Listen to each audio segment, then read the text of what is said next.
Welcome to I Finally Get It.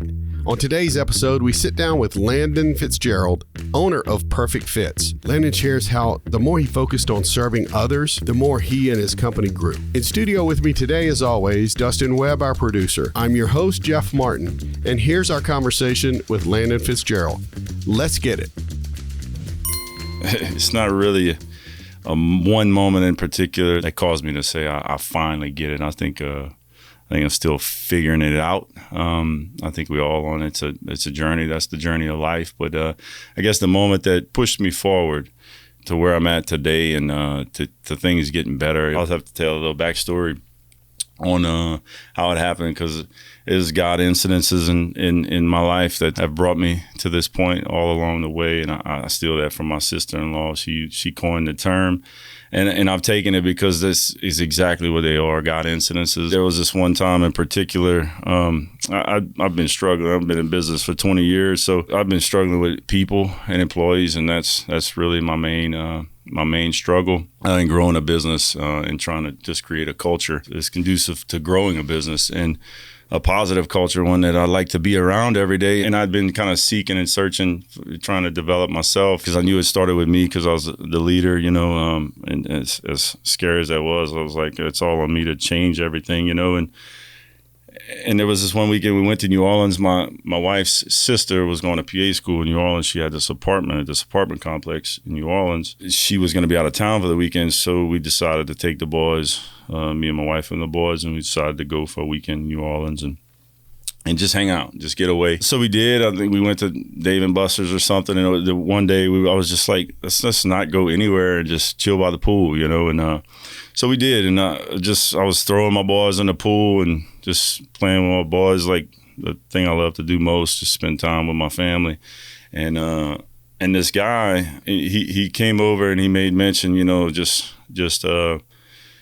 just the way I was with my boys, and I had a beautiful family, and it was cool that he recognized it and he came speak to me, and there was just something about him, and we just kind of started talking, and it was a spirit-filled conversation. And dude ended up being from Lafayette, living like right down the street, and so it was kind of one of those God incidents moments where it was like a connection, and it was good, because we talked about a lot of things. I told him why being a father means so much to me, and my life's mission and is to just be the best father that I could be and give my boys everything that I didn't have from my father. That's my true purpose in life, I know, is to be a father. When he came and applauded, just my family and something that means so much to me, we just got in a great conversation and vulnerable conversation, and that led to just kind of texts back and forth once we got back into town. And he does a lot of charity work at the Hub, and I went meet him one evening at the Hub, just check him out. And I say all that to say, one day he just passed by. He passed by the shop, my office, and he gave me a book. It was called Lead Like Jesus. I'd been reading a lot of John Gordon stuff. I was into John Gordon and just trying to kind of better myself and finding my way through there. And I've been on a spiritual journey ever since 2017.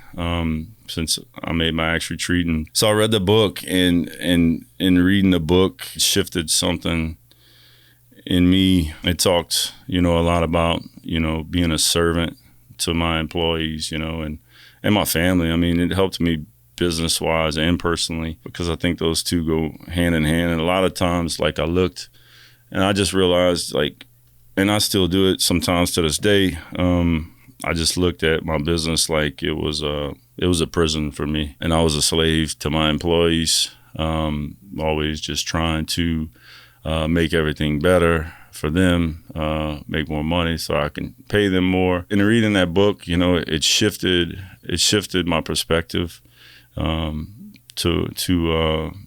more being a servant to them, and looking at it differently. My family as well, serving them in all that I do, and not resenting them for all that it takes to keep food on the table and provide a life for them, just really serving my wife and serving my employees and my children. And that shifted some, and I just really started working towards trying to be better personally, And then through my personal development, trying to help develop the people in my organization personally, so that they can grow professionally, and that's been the goal. That's been what been working on for the last year. Ever since I started working with you, I guess it really came to a head when I thought I was going to have twins, and I had to really get it together.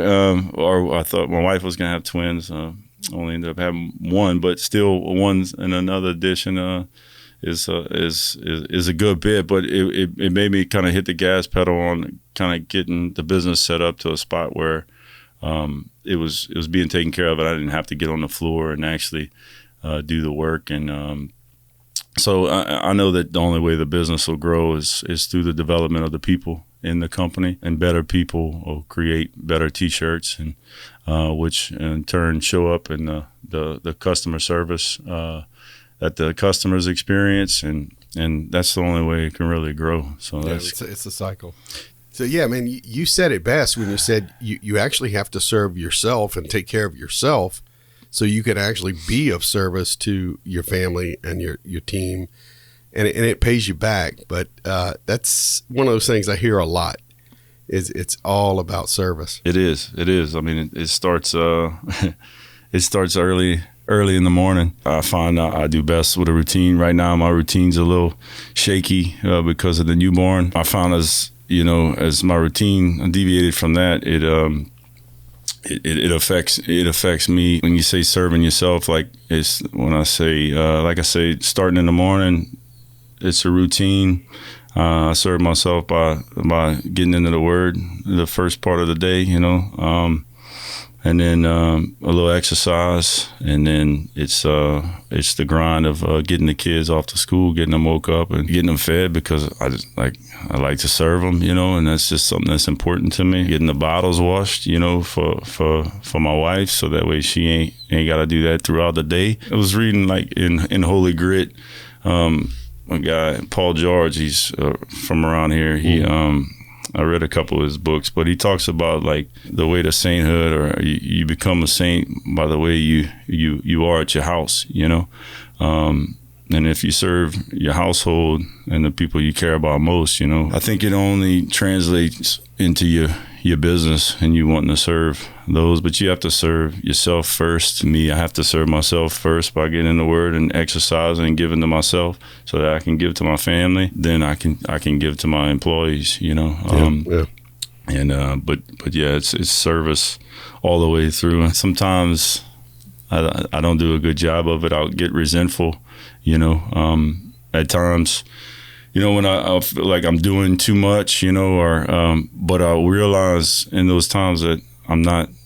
When those resentments come, I realize I'm not serving myself. I'm not giving to myself, or I may have got out of my routine, or like the baby shook me up, and I wasn't able to get in the Word and follow my daily routine, and those sort of things affect me, and so you just got to realize kind of when you're getting off track, and get back on track, man. Back on track. Get back on track and start rolling again, find that rhythm. Yeah. That's a beautiful word too, because we do have to have those rhythms. Go all the way back though. Tell me, how'd you get in the T-shirt business? We say T-shirt, but y'all do a lot of stuff. How'd you get into that business? It was man, one of those God incidences again. I was graduating high school. My mom was in she was a secretary in the oil field, and my stepdad was a boat captain. He was gone a good majority of the time, at least 2 weeks at a time. And she was a secretary. She was really unhappy, and she wasn't, she wasn't making much of anything. And it was my cousin's boyfriend at the time's mom who owned the business, and she was trying to get out of it. It was a little silk screening company that had one little manual machine, and two ladies that worked for her, and she was offered an opportunity to purchase it. And me being a gung-ho young buck who just really didn't have any cares or worries about failure or anything like that, I encouraged her to just take the leap of faith and buy it. I was going to be on campus. The business was on campus right next to Cafe Cottage on East St. Mary. So I told her I'd help her figure it out while I went to college. And So she bought it. She bought it for $50,000 Wow. at 25% interest. Jeez. Yeah, Mid-South Bank. It was that was back in 2002, and so I just helped her throughout college. Sue would get the screens ready for me, and then I'd come and print, and we kind of ran it like that until I finished school in accounting, and until I was able to give it 100% of my time. And in that first year that I was able to give it able to be full time, we were able to double the business. So it kind of took off from there, 20-something years later, you have a whole lot more than one machine. and 20-something people, right? You have Yes, a big crew. Yes, sir. We actually got our third auto coming in at the end of the month, and we got a couple manuals. So yeah, now we're up to 25 people now. Mm-hmm. We do an embroidery in-house. We do some digital transfer work and advertising specialties and some small signage work. So yeah, it's grown to be quite. A lot bigger than what I anticipated, but always what I kind of dreamed of, But, Yeah. But with that comes all the other challenges that I'd never really thought about. Yeah, It's good, man. I'm extremely grateful. I got the best leadership team that I've had throughout this 20-year period. I mean, which allowed me to come and do things like this while everything's still flowing. So I'm grateful for that. It wasn't long ago that I couldn't leave the shop and I was on a machine. I mean, shoot, Yeah, sure. I just got off a machine this past month. So Yeah. I still like to get down there and help them out whenever we got too much work and we can't get out in enough time. I love to go work beside them and hammer out a bunch of work. It's actually my favorite thing to do, rather than worry about all the little ins and outs and paperwork and the things of business. I'd rather just give me a bunch of jobs and let me go knock them out. That's when I have my best days. Yeah, when I've been down on the floor and watching the production, it is fascinating to see how much you produce and how much you guys do for the community. Y'all have some people that count on you, not only direct customers, but other companies that are sending you stuff to help produce. Man, I'm gonna tell you what, you guys roll. Yeah, that's like my pride and joy. I love efficiencies. I love production. I love to see how much we could get out while maintaining quality. That's always been my thing. How efficient can we make it, and how many pieces can we get out in a day, and how do we make this process to where it flows? Flow was a big thing when we got in the new building. I wanted everything to flow to where everything made sense, and you could see the flow by just walking through the back. And it would just, because we worked so long with just being confined in so tight of quarters, So now we're getting back to that spot where everything's kind of filled up again. But I love it. I love the efficiencies of it, and I may push too hard sometimes. That's probably a fault of mine to get numbers, But at the end of the day, I'm just trying to keep the lead times in a spot where the customers are happy and don't have to go look somewhere else, That's right. But there's only 8 hours in a day, so that's the real struggle. Have you ever thought about like multiple shifts or? I'd love to do that. I can barely find the people to take care of one shift, and definitely don't want to stay up at night worrying about if the building's burning down or if anything's going on at night. So I'd rather keep the shift that we got. I'd like them to make more and give them opportunities to make more, whether it be just an extra hour a day. But I get it. I mean, that way they can make overtime, but I get it. I understand they have families and they want to be home as well. That's right. So I kind of leave it up to whatever we can get done in a day, and it is what it is after that, So that's why I got the new machine, in order to be able to get more out of that 8-hour stretch, Yeah, correct. And then hopefully if one day it comes to, we get enough people to where we can run a second shift, that would be fantastic. Might make sense. Yeah. We'll see. Maybe so. It's amazing with all the people you have working with you. And you mentioned your leadership team, and they are spectacular. It's funny because everybody is on a journey. So every member of your team is on their own journey. I think it might be great if they listened up or heard that, hey, it's about service, and they, serve themselves, serve their families, and serve, the teammates that they have at Perfect Fits, and that would even help. Yeah, I'm definitely trying to get. We're working on that together. Just trying to create more coaches. Trying to get those leaders in the organization to see, that they're coaches and their job is to help make others that they're working with better. That's really the point. If we can all kind of, like last week, my message I was listening to a message from Father Smith. He was talking about seeing a need and feeling a need, So I like to bring them something on the Monday morning meeting, when I meet with the whole group, all of the employees, that could be of some value to them, that I found some value in, and last week it was see a need, feel a need, it was like when you see the trash can overflowing in the bathroom, like you see a need, feel a need, pick up the bag, wrap it up, and go throw it in the trash and put another bag in. Like, we can't build a good, solid team if people aren't doing the little things like that. Then they're letting paper just roll over the trash can and onto the floor. It doesn't sit well with me, and it feels like it's just it's outside of everything I'm trying to build, and that I've been working on, or that we've been working on, the whole team for a year. It's all about trying to build a team that works together. And if one person is just going to wait for somebody else to and who can put paper in the trash when it's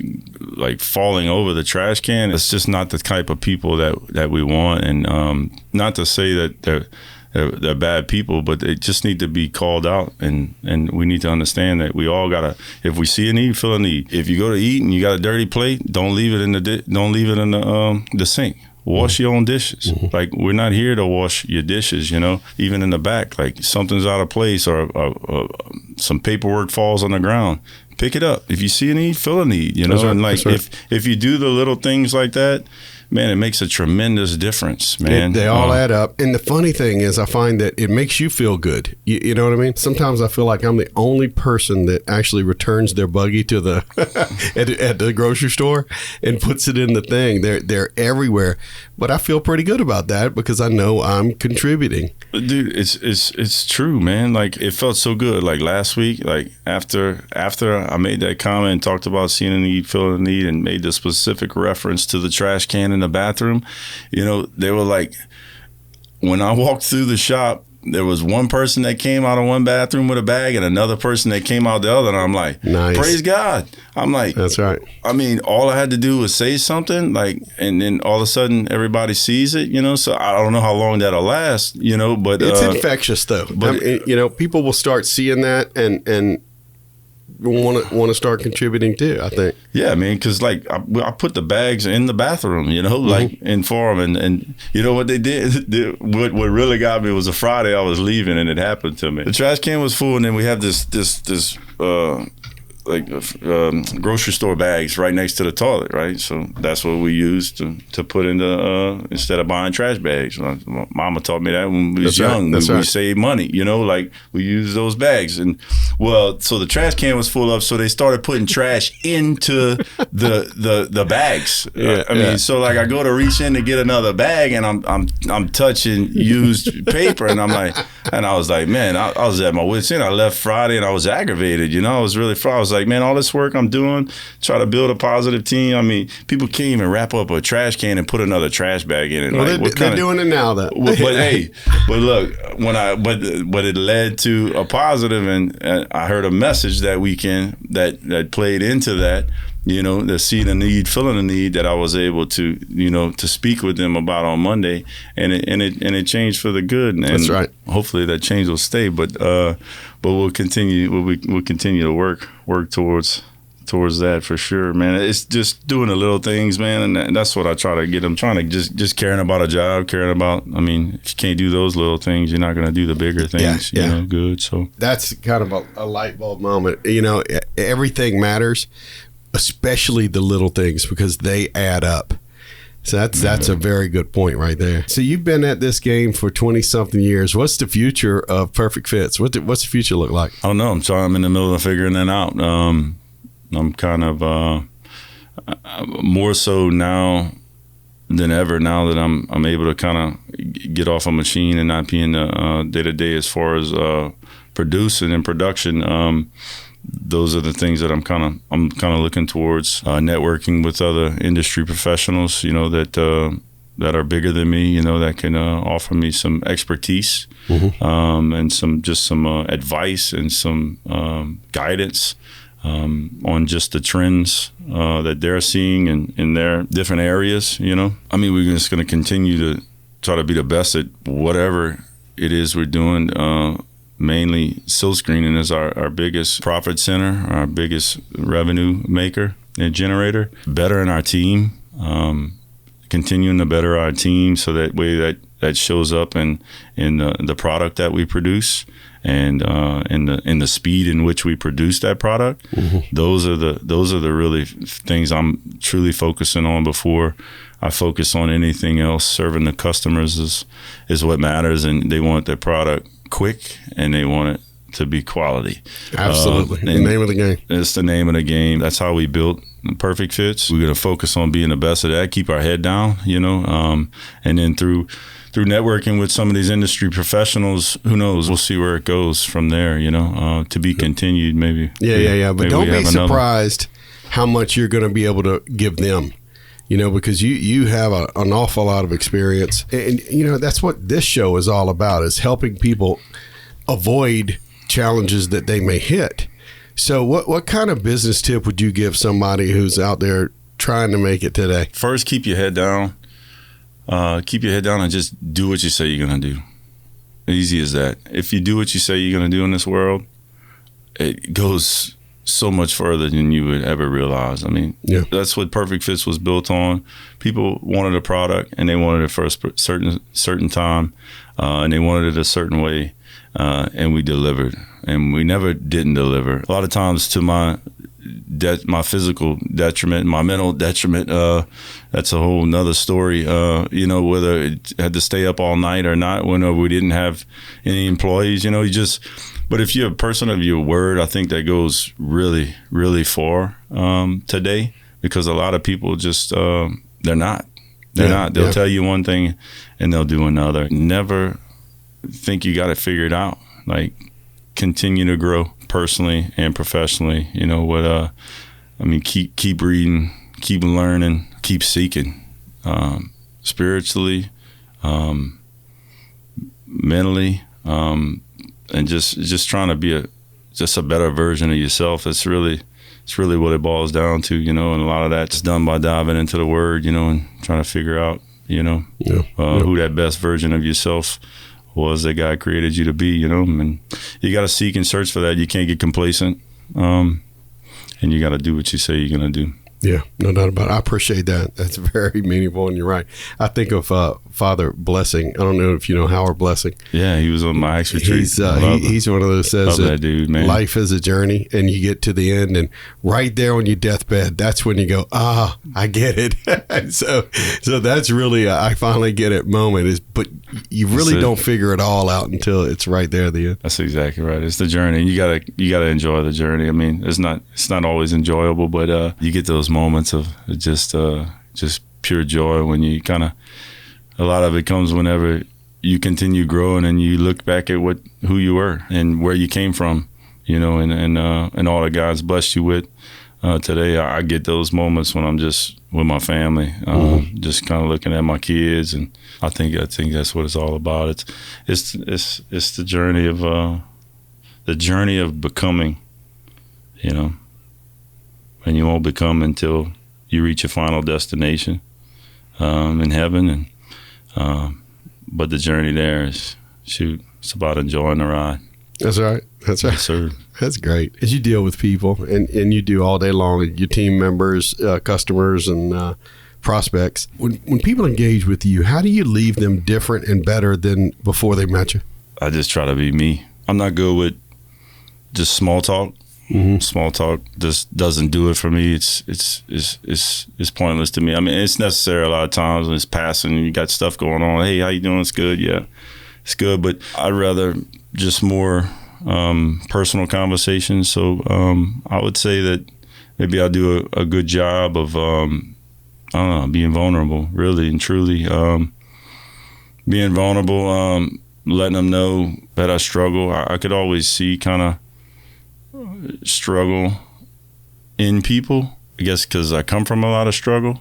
And I don't know, I have a tendency to just want to help others and make them feel like it's going to be good, because maybe I'm talking to myself and telling myself it's going to be good all the time. So I need to extend that positive reinforcement out to others, so I don't know. I'd like to have genuine conversations with people. And when I ask them how they're doing, I genuinely am concerned with how they're doing and want to know more about them, and I just try to give them the attention that I would want to be given. And the truth is, when you give them that attention, you're serving them, because you're allowing them to tell you where they are, and then you can love them where they are, wherever they are.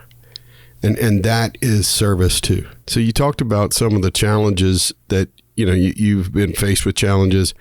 Any challenges in the business that you've overcome and kind of figured out that somebody else might be challenged with out there? That's a daily deal. Challenges come up. I'm trying to think of significant challenges in our industry.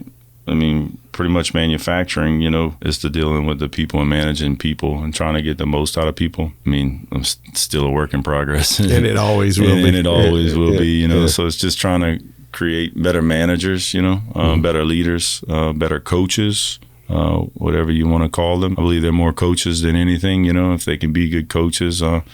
And that's kind of gets me excited, is like, I don't know, it gives you an opportunity to go back to the sports where I enjoyed, that was probably my most enjoyable time in my earlier years, being on a team, so just creating that team environment, relying on people like you, really, that can help me and guide me when I was at my wit's end, lost and just kind of gave up on, what to do or how to spend the culture and create an environment that was great for all of us, and positive for all of us. You got to reach out for help sometimes, man. You can't do it all on your own. And that's probably been my biggest problem throughout my life. I've always done everything on my own and never reached out for any type of help, Yeah. And it's lonely if you do that. It's very lonely, and it takes a long time to figure stuff out, because often somebody from the outside can look in and see something that we either don't see, or we're too deep in it, or we have blind spots, as we go along. I love what you said, though, about you can't do everything on your own, and you're used to doing things on your own and figuring it out. That's how you get exhausted, though. You know what I mean? So, but people want to help. And so, and you've done a great job of doing that. You did great today. Thank you, brother, for coming on. I appreciate it, man.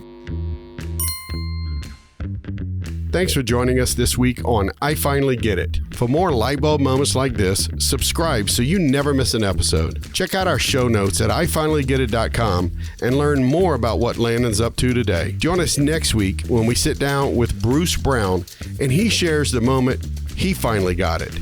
If you or someone you know owns a business and you're willing to share your light bulb moments so it helps a fellow business owner, reach out to us at jeff@ifinallygetit.com.